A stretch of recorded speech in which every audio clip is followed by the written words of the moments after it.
Randy Burke to name the new police chief. He has 3 candidates in front of him, and we are arguing for near over far, small over big, simple over complex, and then in the details in the footnotes for personal over corporate, and for physical over abstract. I have on the phone Anthony Byrd, who worked for 22 years as a clerk in Sessions Court. He is a radio host. He also does contract work in the housing sector. And Anthony, you have been recently elected to the city council. What is your take about the prospect of a new chief to replace Fred Fletcher? Well, I think it's awesome. First, thank you for having me on, Dave. I think it's amazing, the platform that you got here so we can speak out and hear what's going on in the community.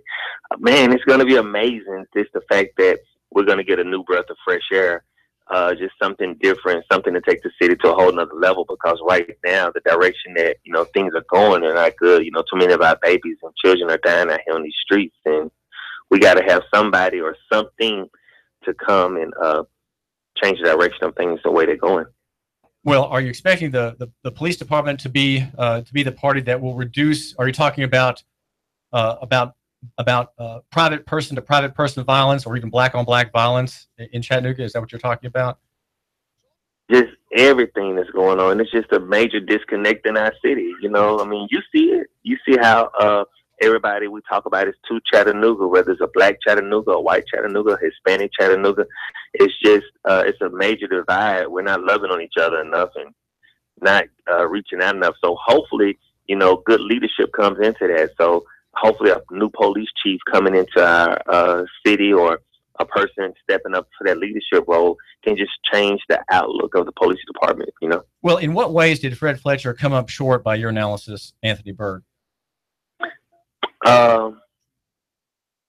Well, I think, to me, I didn't get to know Fred Fletcher as much. On his way out, I got to meet him a lot, being in the position that I am. But just as a regular citizen, I never got a chance to really know the chief.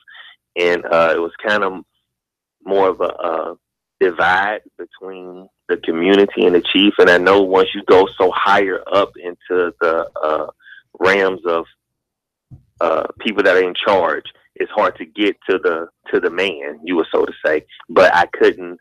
I just never knew that connection with Chief Fred Fletcher in our community. And I touch a lot of people in the community, even before I came a city councilman, and people just didn't know the man, or didn't get a chance to sit down and talk to him, and really didn't know the plans that he had. I know the VRI program that him and the mayor kind of projected to the city was going to clean up crime and do so much, but it didn't do the things that they thought it was going to do. And, everything's not perfect. So you win some and you lose some, but just in this situation, we are losing a lot of lives and a lot of families due to that loss. And so just that disconnect just didn't help us out any. So hopefully the next police chief have a better connection with the community. Well, it sounds like almost like Anthony Byrd, that you're wanting the police department to do something that it's really not qualified to do. It seems like the work of bringing people together is not the work of law enforcement. It's really more the work of private organizations, civic groups, the Christian church, other religious organizations, that there in those parts of society, the free market, you might say, that there is that work of healing. Police departments, are you expecting too much of an armed force of law enforcers, 500 strong in Chattanooga? No, I think that's where we get the misconception. Come on, Tulis, me and you're bringing people together. You're bringing us together. You see how me and you're sitting here talking in this situation. We're getting to know each other. We've had several conversations just by me being on council, or whatever the case may be, and us meeting each other. But just think, if you had officers or people that's in the community, I mean, not just police and walking around with a baton and a gun and a taser. That's not, coming up as a kid, that's not how police officers were looked at. Police officers were looked at somewhat of superheroes, the guys that were help, the ones that are looked upon to help your mom and your granny when they're in distress, or if moving a car up the street. But then also coming when somebody is robbing or stealing, or somebody has been hurt, the police will come and save them at the day too. So growing up as a kid, I always looked at police officers. I wanted to be a police officer as a kid, and you just looked at it. If the badge was just worn with a lot of honor and prestige, and so now that disconnect has changed it, and the police department has just looked at it in not a good light right now, and we need to change that. Not saying that they're gonna save the world, but it's going to be one plant of that seed that will help, fester into something good, I think. Well, change the world, though. Well, City Councilman Anthony Byrd, when did that change take place where police lost that gleam of admiration that you had as a boy for them? What happened? When did this shift happen, and what brought it about that now, my reporting is that police are looked at with a lot of fear, especially in black neighborhoods? When did that happen, and why? What caused it? Wow, I'm trying, and I think it was just a overview of different situations that came about. I can't pinpoint one situation. I just remember a change. I had a little situation where I think I was at the UTC arena. I was about 18 years old. And an officer came up and just was very, very, very aggressive with me. And I didn't understand why he was so aggressive, and I wasn't doing anything. And I knew he didn't know me. I'm thinking he was a rookie, but he was just so aggressive. It's like I was that whole part of protect and serve. It wasn't there anymore. And I was like, wow. But I remember as a kid, officers would just be really nice until you push them into that point to where they have to turn into that guy. They wasn't being as aggressive as they were then. So just when me and that officer had a little back and forth, I asked him for his badge number and his name, and he gave it to me. And he was, "What's your name?" And I was just like, wow. And to me, when a person is there to protect and serve, I've never seen a person serving you in an arrogant or angry manner. I never seen a person protecting you in an arrogant or honorary manner. A person that's doing it has always been humble, and it's like we had lost that, that humbleness. So by that time, Officer McPherson had came up at the time, but he was an officer that knew us in the community, and since he knew us, he came up and he was like, "Hey, what's the problem?" And I was like, "I don't know, Mac. This man, he was just screaming and fussing at me for no reason, and all I done was just let my little brother out for program that they had at UTC. I just pulled up right here and let him out, and he came up screaming. And McPherson went back and talked to him, and then the officer came back and apologized. But it took that officer knowing who I was for that officer to come up and say, and he was like, "Well, you know how things going. I didn't want nothing to happen or these guys to get out and start tripping because of where you was parked." And I was like, "Well, I was parked on the side of the street." But the back trail started to happen. I don't know what McPherson said to him, but it changed the dynamics of the conversation. And so if we had more officers talking to the kids in the community or talking to the people or just getting to know them, I think that would change the dynamics of the interaction between each other. So I think that right there to me was the breaking point for me to realize, like, man, and then several situations happened after that. But it's just that officers, if they don't know the community or don't know you, they got to come at you at a 10, and then it's the person that's getting pulled over, the person that's doing the situation. I got to de-escalate that. So it will go back down to a 2 and let you know that, hey, I'm a taxpayer. I'm here. I'm not doing any kind of crime. And this mishaps that I had, whether it was a brake light, whether it was a registration, or whether me just standing in a place that's too long and looks suspicious, you can approach me in a different way. But officers at this time, a lot of times I talk to them, they tell me, Anthony, when we come into a situation, it's already heightened at a 10.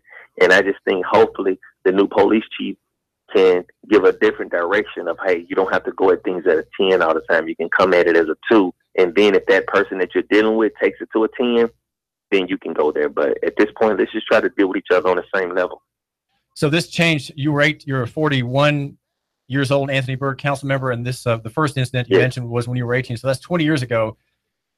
Well, how do black people view policing generally? In my analysis, they are my understanding, my reporting has been that generally they view police officers with fear and dread, and we've reported in some detail here at Nooga Radio, Anthony, the Gelpin case and the Hanson Melvin case, both of which are walking while black police abuses, and one case has sparked a civil lawsuit. Right. First I gotta say I'm not the I don't think I can't be the spokesperson for all African Americans, the people in my inner circle, the people that are entrepreneurs or doing their uh, own thing a lot, or that would be considered successful. They don't view the police in that light. I don't think it's a disconnect from the police, because when they come to the more say influential neighborhoods, it's a different type of policing. But in the neighborhood that I live in, which is Avondale, is one of the most populous neighborhoods in our community. When the police a lot of times come there, it's a different light, because they have to come for situations that are a lot more drastic. So the community in my situation over in Avondale, a lot of times the younger kids, so that's what I'm going to go to from 30 on down, a lot of them look at the police as being bullies, or being someone that's not there to protect but to hurt them, or that hey, you're gonna pull your gun and kill me, due to the Mike Brown situations and the different situations that we have seen displayed on the internet. But still, once again, I think that seed has been planted, and once that seed is planted, it's gonna fester and harvest crops of disconnect, crops of hate, crops of rage, and we need to try to figure out how to change that around. Because that one day, David, if you're walking down the street, when you had this conversation, and you got some guys that's about to jump you, and they're sitting there beating your brains into the skull, so to come up and stop them? Do you want an officer to come talk to them? How do you want that officer to react?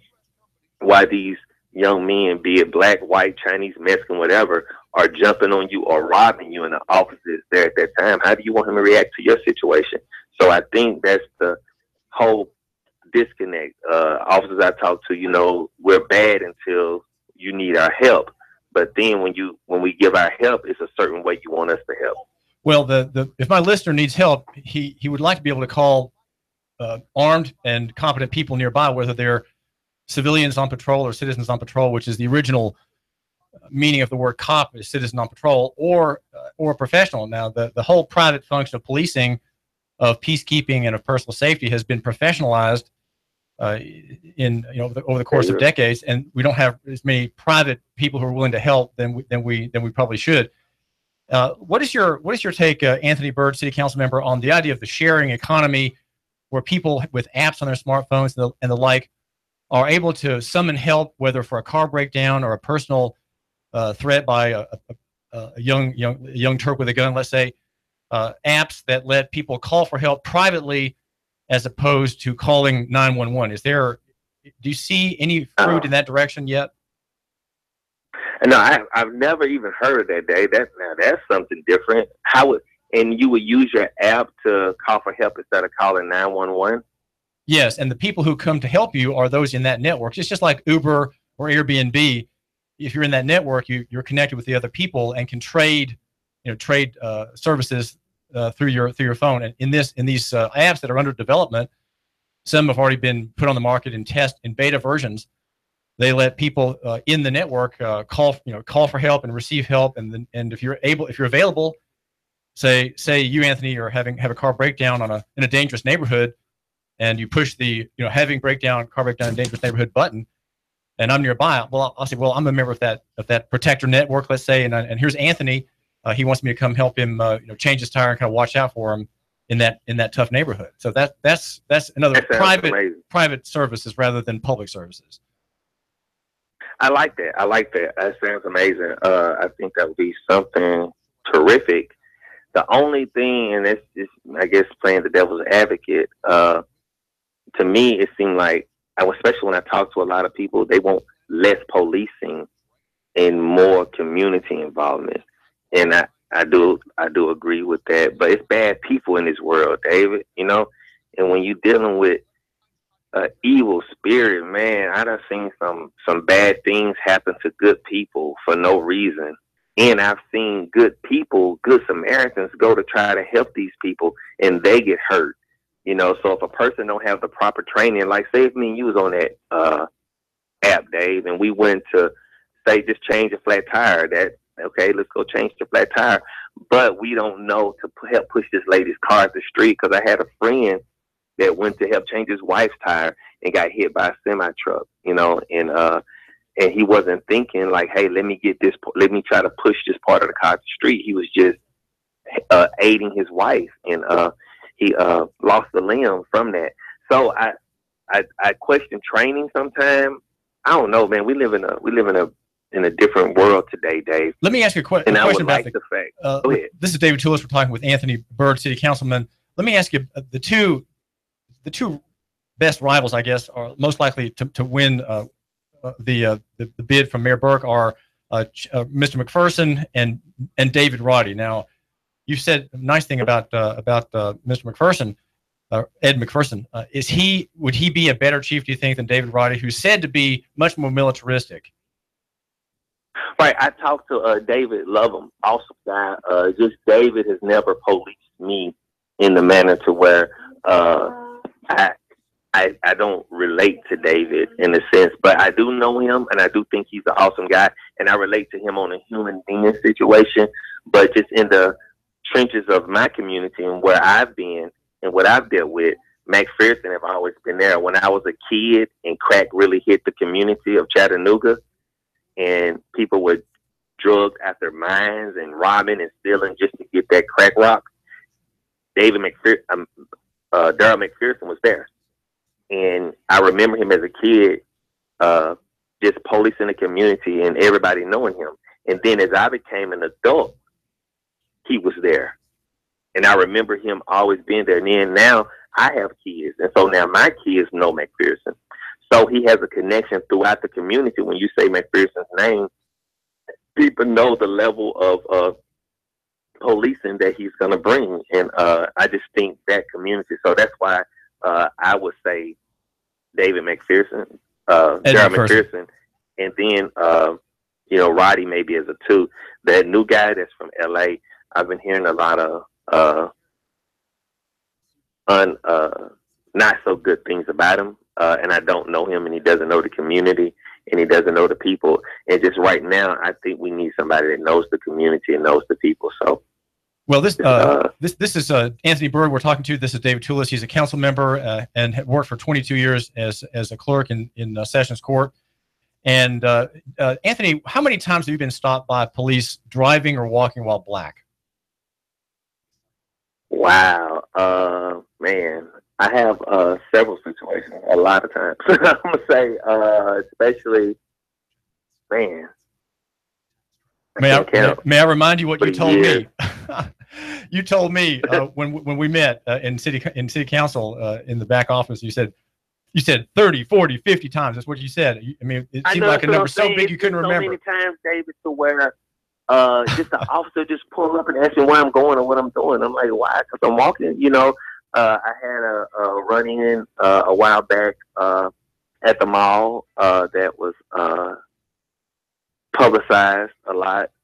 Then I'm at like I said, at the arena that time, and it's been so many times. Like, and as you say that, it just brings back sad feelings too, David, because it wasn't a good feeling. So it's been several times, and you know, they would officer would say it's not while walking while being black. I was at the wrong place at the wrong time, or right. Something had just happened, and I just so happened my timing was off, or maybe I just didn't look I don't know. I didn't look the certain part. It was just. Well, it was a lot, David. I don't know. This is David Tulis and Anthony Byrd. Thanks for chatting with me. I think like you're saying probably Ed McPherson is the best pick of the three. That's kind of what I'm voting for. If someone asks me, that's what I'm. Yes, sir. I'd say McPherson. So that's where I would hope that the community will step out and vote for McPherson as well and push that we can get that. Just so it'll be, we just try to see if he can bring a different change to it. Salute to Roddy. Definitely has put in good time and definitely is a awesome police officer. But you know, if I had to pick one or the other, I would go with McPherson. Anthony Byrd, thanks so much for joining us. Thank you, Dave. Thank you. This is David Tulis. Anthony Byrd is a city councilman, and he did tell me when we first met that he had been stopped as a young black man. He's now 41 years old.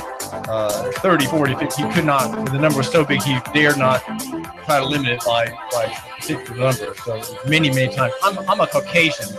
I've not been stopped driving while white. I must say I have not had many of these encounters at all. There is a fundamental problem with policing, and we're trying to get to the bottom of it here on the David Tulis Show at Nooga Radio, AM 1240 and FM 92.7, live on Facebook, live on YouTube, and also on your TuneIn Radio app, the smart app to get this show and Sean Hannity. The Tennessee Valley's news, talk, and sports leader, Nooga